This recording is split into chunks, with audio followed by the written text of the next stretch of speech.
sticky wax. I'm going to see if I can scoop it out. Okay.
Yeah. As long as it's in your ear, so it's oxidised, it's like an apple and avocado.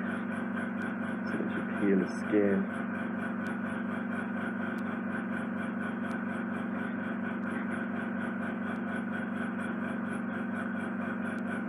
The earwax is quite sticky, so it's very hard to vacuum. So the scoop is Yeah. I mean, you will have some staining on the ear canal, but it's sticky wax, which will leave it. It's not blocking your ear. A bit of wax is actually healthy.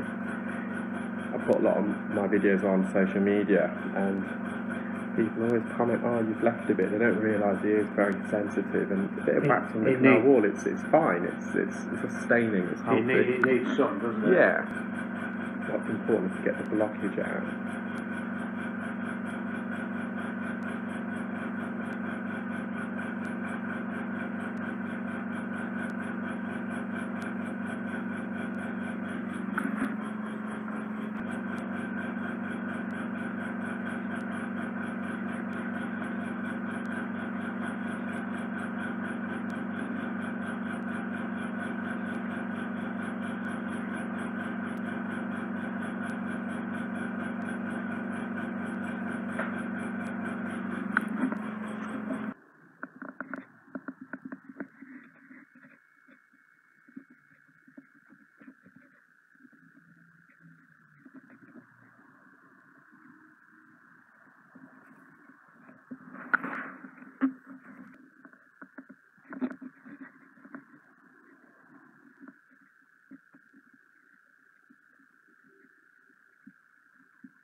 Feeling okay?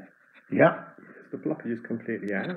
As I said, you've got some staining in your ear. That's fine. I mean, Yeah. anyone who's experienced wax removal will realise you don't remove that. You don't need to.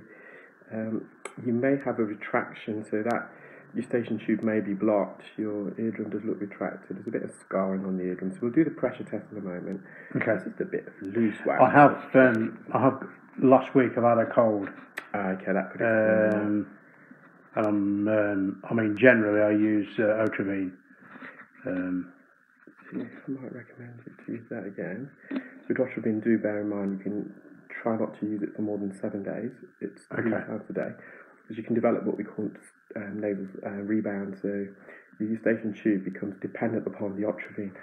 So if you don't use it, you get nasal congestion. Yeah. So once you've used it for 7 days, you need to stop using it for 5 to 6 weeks before you start using it again. Right. As I said, there's a bit of wax on the posterior canal wall. That's the back part of the ear canal. I'm not going to remove that because it's just going to put pressure on the bony part of your ear canal, which is sensitive. And the blockage is gone. That's all we're interested in. Yeah, I'm happy with that. Great stuff.